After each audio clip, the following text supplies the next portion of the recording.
Marami po kasi nagpapa-inquire sa akin ng motor na to. Alamin natin yung updated price, installment, at isa po ito sa pinakamabentang motor ni Suzuki. The King of Underbone, Suzuki Raider R150 Fi, 4,730. Rebits pa naman yan ng 200, so mga 4,530 na lang to.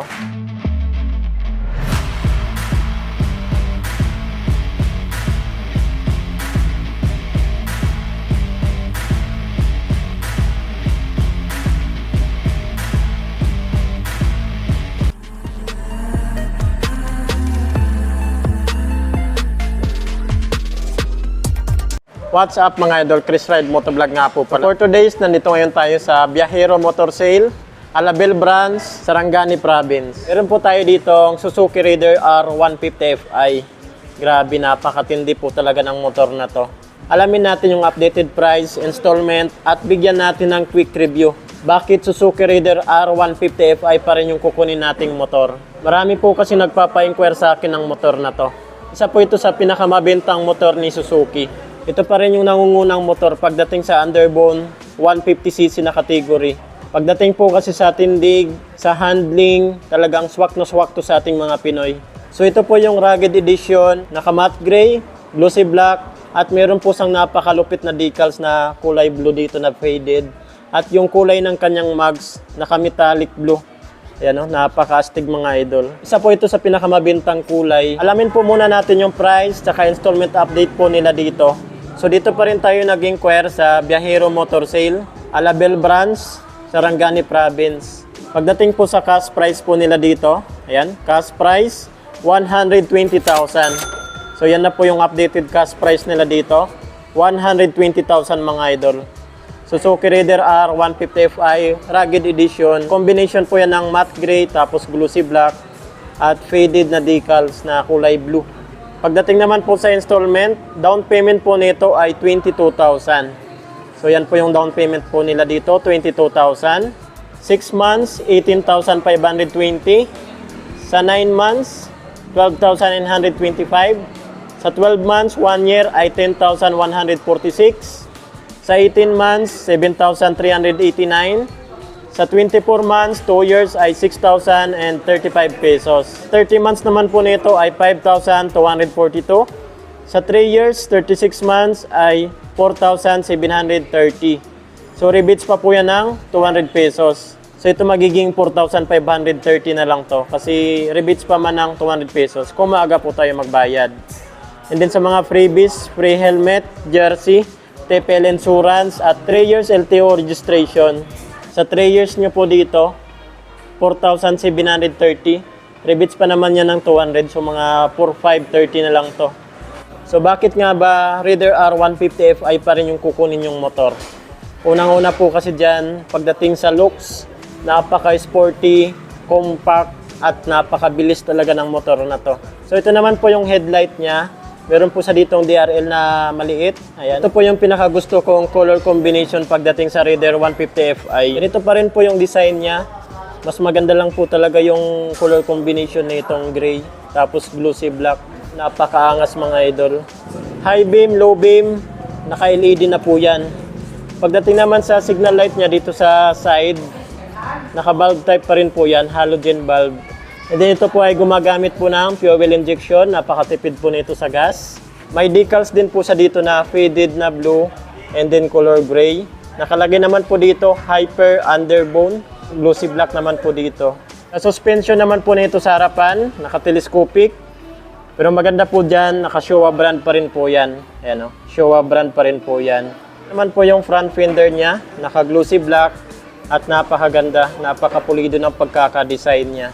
Pagdating naman po sa braking system niya dito sa harapan, naka-hydraulic disc brake, naka-dual pot piston caliper po yan, at napakalapad ng disc plate niya. Wavy type naman po yung design niya. Size naman po ng gulong niya dito sa harapan ay 70 by 90, and then 17 inches po yung laki ng mugs niya. Ang design naman po nito ay street tire, at naka-tubeless na rin po ito. IRC naman po yung stock brand ng kanyang tire.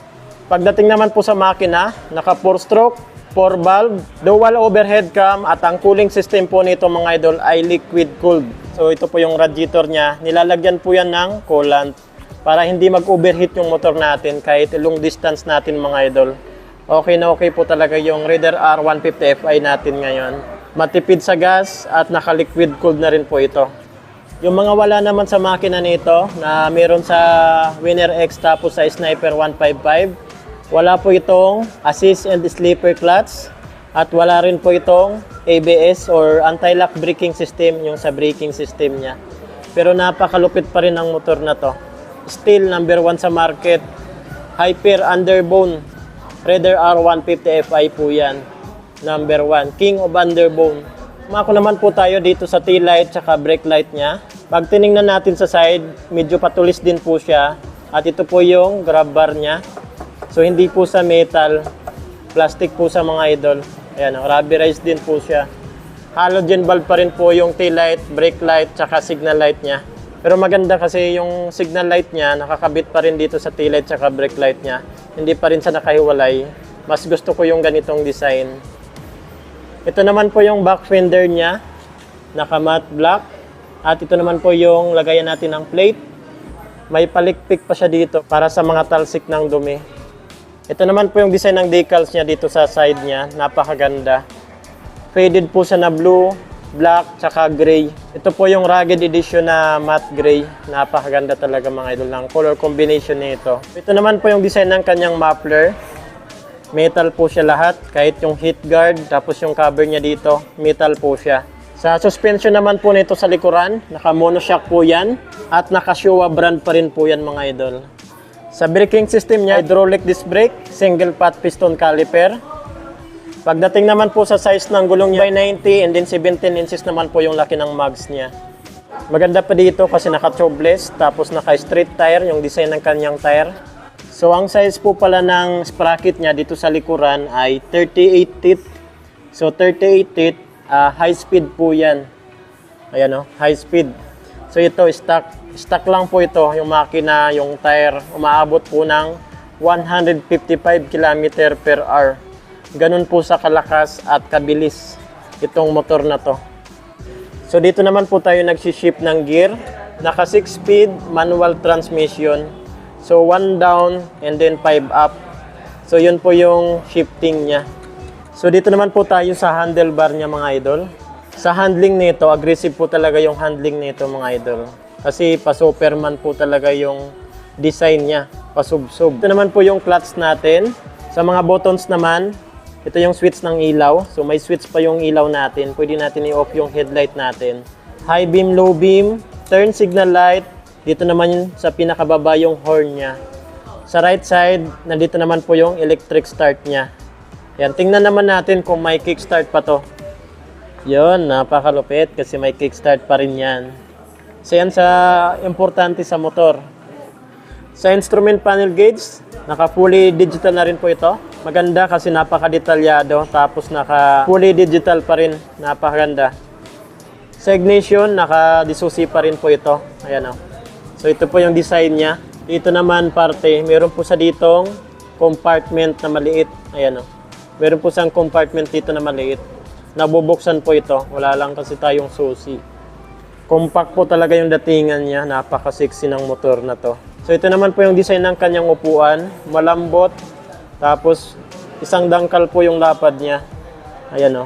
Tapos maganda dito. Wala na siyang masyadong maraming tahi. Mas magtatagal yung ganitong seat cover. Raider R150 Fi talagang subok na talaga yung tibay at lakas ng motor na to. Dito sa Suzuki Raider R150 Fi natin, talagang matipid daw po talaga ito sa gas. Ayan o, naka-LED na po yan, headlight. At yung instrument panel gauge, naka-fully digital na rin po ito mga idol. Talagang wala ka nang hahanapin pa sa motor na to. Mabilis, compact, madaling i-maneuver, matipid sa gas, saktong-sakto sa ating mga Pinoy.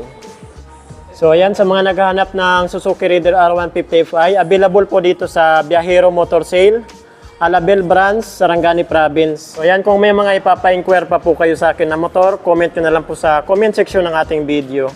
Chris Ride Motovlog, ride safe po tayo palagi. Peace yo!